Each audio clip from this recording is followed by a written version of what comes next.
So it's just a mess everywhere. These guys right over here, I don't know if you can see that. Hopefully you can hear me. That's a little K-rail box they got going over there, and they're cleaning up all the mud that's just pushing down over all the access roads and the trails. So I'm gonna try to get away from the river here so you can actually hear me. And I don't know if this is gonna go up or not. Hello. So anyway, trying to get some of my thoughts down.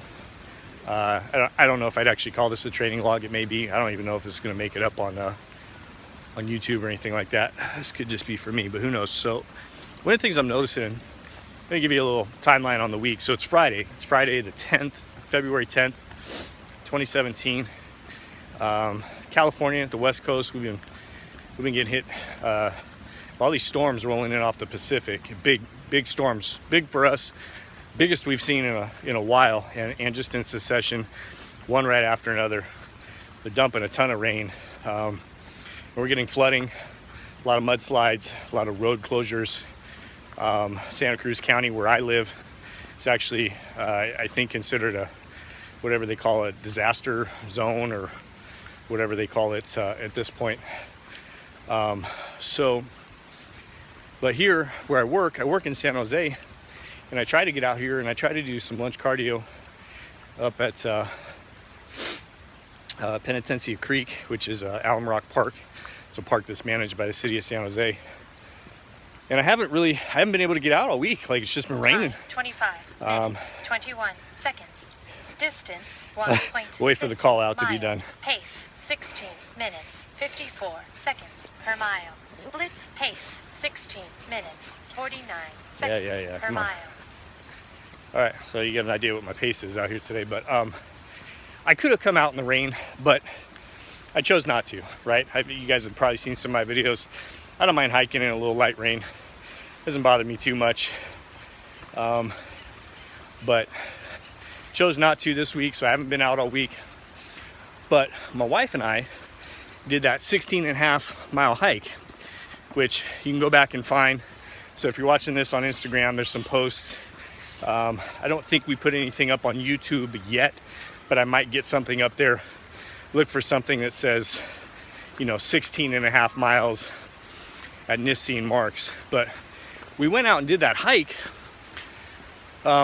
We didn't plan on going that far that day. We got out there. It was pretty muddy. It was sloppy in a lot of places. And kind of had a rough plan. I mean, we were prepared to be out for the day. That wasn't the issue.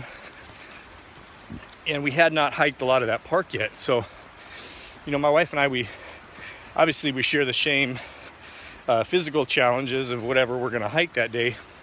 Independently, we have our own limitations and what we're able to do from a fitness perspective. But neither of us planned on doing 16.5 miles today. That was kind of like, that was a PR for us for one day. That's the furthest we've hiked in one day. Prior to that, I think the most we did in a day was about 13 miles. And we did that, I want to say 2 years ago, 2015, I believe.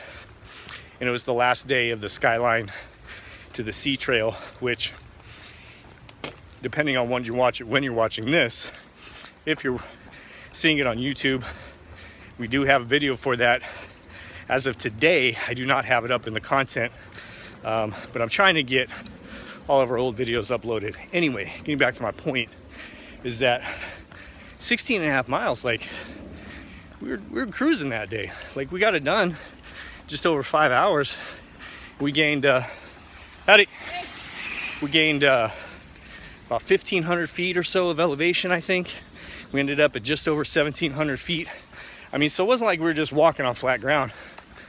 But being out here today, and what I noticed out there, is that my conditioning is really improved.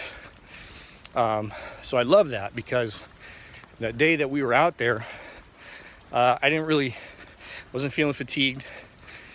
Good morning. Wasn't feeling fatigued. My feet, by the end of the day, they were starting to get a little tender. Was actually wearing a new pair of hiking shoes that day too, a set of Merrells that I picked up that were actually trail hikers, so low cut. I don't remember what kind they are. If anybody cares, just let me know. I'll get a link up or pictures of them or something. You can check them out. But really hadn't worn them too much. And the only hot spot that I had was on my right foot, just to the outside of my pinky toe, right where the toe, meets the base of the foot there. It just started to get a little questionable, a little tender, no blister. I didn't have any issues. Felt great that day. My wife was having a little difficulty later on. That's a lot of miles for her. 29 minutes, 19 seconds. Distance, 1.75 miles. Pace, 16 minutes, 45 seconds per mile. Split pace, 15 minutes, 49 seconds per mile. All right, 15:49. That's not bad for going uphill. So her challenge, the difficulty for her is, she needs to have the meniscus fixed in both of her knees. So we start getting some miles beneath our feet, and she starts to have some pain challenges. But I did notice that pain came a lot later. She noticed it too. She didn't actually really start feeling anything that was uncomfortable until about mile 11 and a half or so, I think she said. Whereas before, like when we were hiking last year and even the year before that, that type of pain and discomfort was setting in at about 6.5 to 7 miles for her. So I was really proud of both of us. Really speaks to our level of conditioning, how much we've improved in a year's time. I mean, both of us continue to shed weight, and just work on our general level of fitness, but also with a certain amount of specificity in mind, that we want to be able to hike, backpack, multi-day trips, gain elevation, lose elevation, carry 40, 50 pounds on our back, and enjoy ourselves. I think that's the big part that maybe gets overlooked when I'm just grinding out the miles sometimes, is how enjoyable it is. And that's what I noticed when I got out here today. I was like, you know what? I haven't been out here for a week. I'm pretty well rested, even though I got some fairly intense workouts in the gym earlier in the week, but not outside. I haven't been outside doing any mileage since that hike. And I feel good. I mean, no pun intended here, but I basically hit the ground running in stride. After my warm-up, my pace went right back up to something around 16 minutes. You just heard the call out for the last split. I'm in the 15s and the 16s. So really, really enjoyable. I like the fact that these results are qualitative, in the sense that I can really assign the quality of the way it feels, or really not assign, but identify the quality of the way it feels. It's qualitative. It feels better. It's more enjoyable. I like being out here and not laboring, even though you hear me breathing hard, but that's because I'm stepping it out and I'm moving up a grade. I don't know, guys, if you can really see, I don't know if you can really tell what the grade is, but I'm going uphill, so that's what it looks like in front of me. And I'm about to the top, right? And then the quantitative aspect, like just to be able to do that many miles, to have that many steps counted for the day. And obviously, I use an iPhone, and it tracks your steps, or at least I have it set so it tracks the steps. But the Map My Hike actually mapped the whole thing that day, and I don't know, we had a ridiculous step count for that day, 30,000 something steps. I think 33 or 35 is a lot. It was a ton.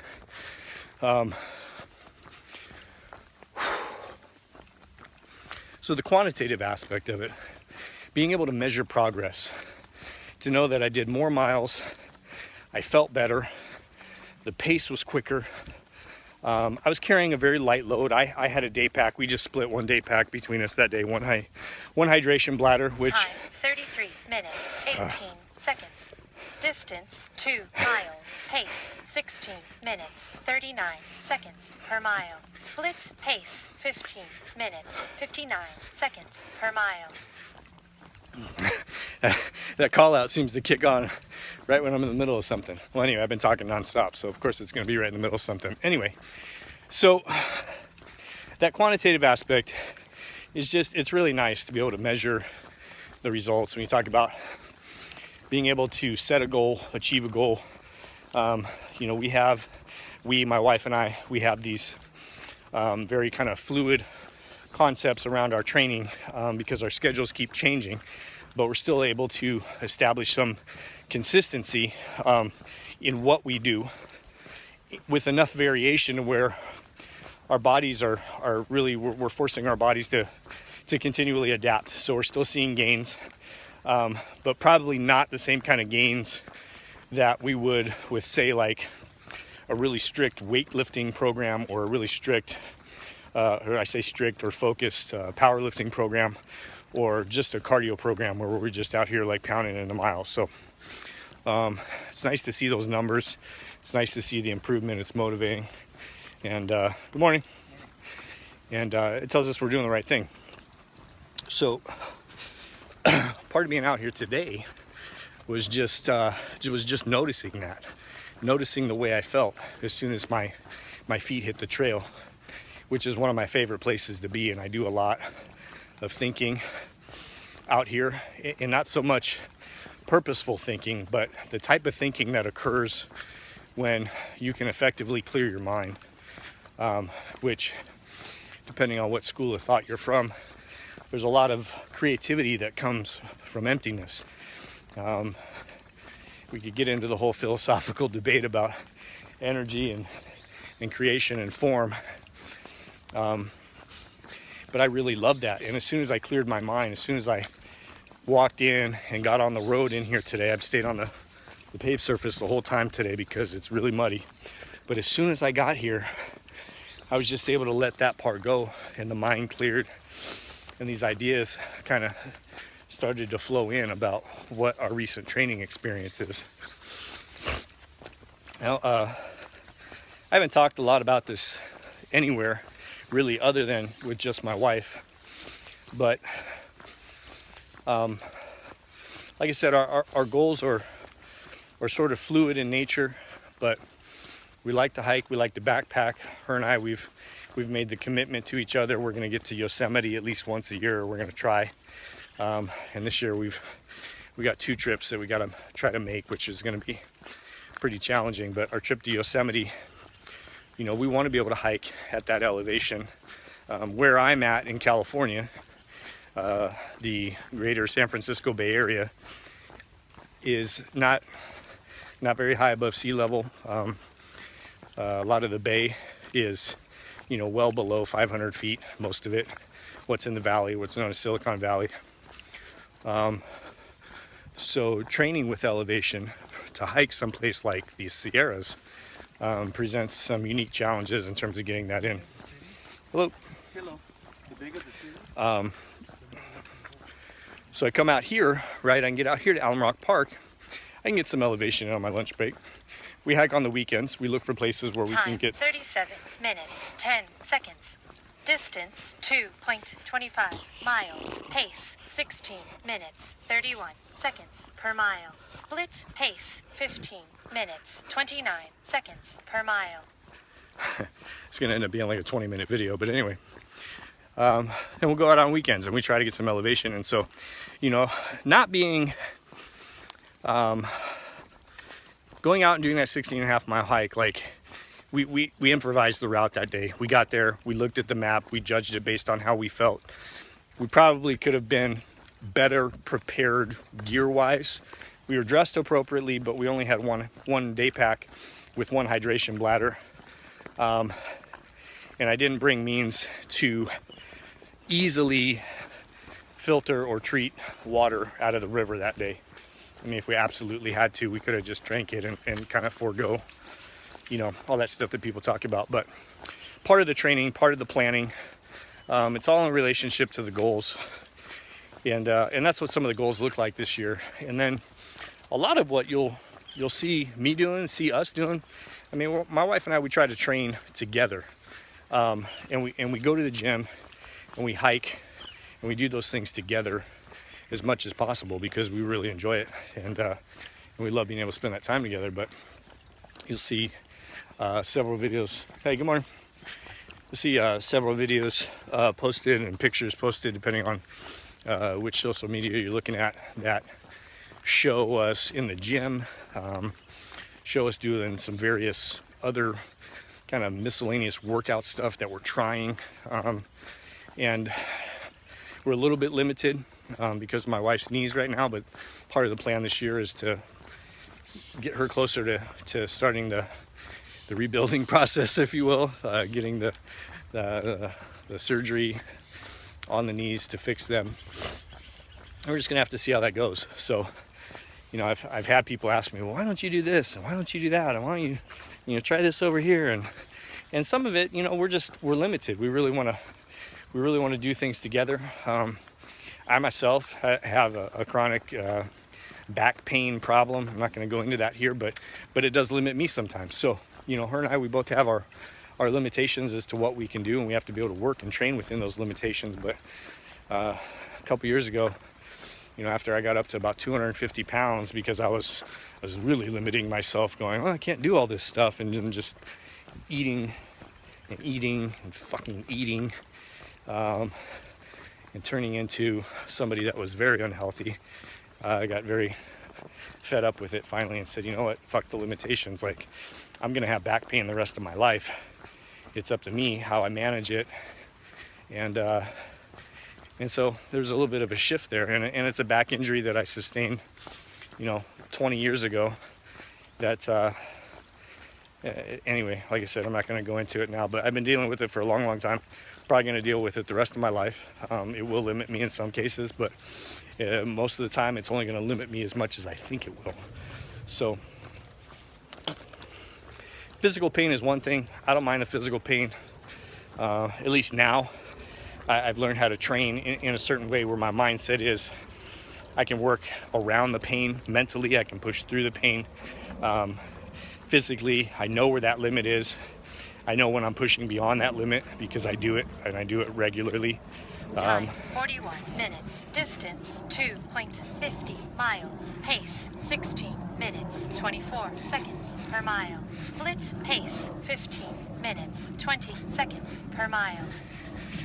And I do it regularly, but I do it in a controlled and a very smart fashion, in a certain sense where I still get to maintain a level of safety. I don't do shit where I'm really hanging myself out there on the edge and I'm going to hurt myself and end up in a bad spot, you know, and not be able to recover. So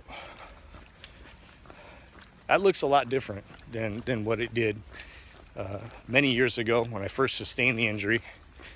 I spent a lot of years angry about it, pissed off, not wanting to fucking do anything, do the work, blame everybody, blame the core, blame my fucking life, whatever. Didn't take accountability for it until many years later. And it really changed and shifted, you know, kind of once I did. And then it still took several more years to get back into good physical habits where I'm really being mindful of the body and the mind-muscle connection, the feedback that my body gives me. And then learning how to interpret that for myself, but also learning how to hear it and interpret it for my training partner. Since my wife and I, we pretty much do everything together, you know, we had to learn how to do all this stuff together. So I had to really learn how to listen and to pay attention and watch a lot of times what was going on for her. And she does the same thing for me. And she's very aware of my back issue, and we check in with each other. So the training in the gym, it's the same way. Like, we're pushing each other within our own limits and then right up to the edge and sometimes over. And I'm just so damn proud of her. She loves being in the gym. She really loves doing the work, even though she tells me sometimes she fucking hates it, but she really does love it. And I love that we have that together. So I mean, if you're watching this and checking this out, I mean, thanks for the view today. As always, you know, make sure when you're watching stuff on YouTube, if you like the content and you want to support that person's channel, when you click on it, make sure you watch the video, make sure you watch the ad. Okay, watch it all the way through. All right, that's gonna be like 30 seconds of your life. Give it up, support that person, maybe even click on the ad, okay? Because that's how people who use YouTube make that little bit of money that comes in. So if you like the content, you want to support their channel, make sure you do those things. Like, comment, subscribe, whatever. Send me questions. Look down below for other social media links and content, and there'll be more to come. Thanks. Hope you're having a good day.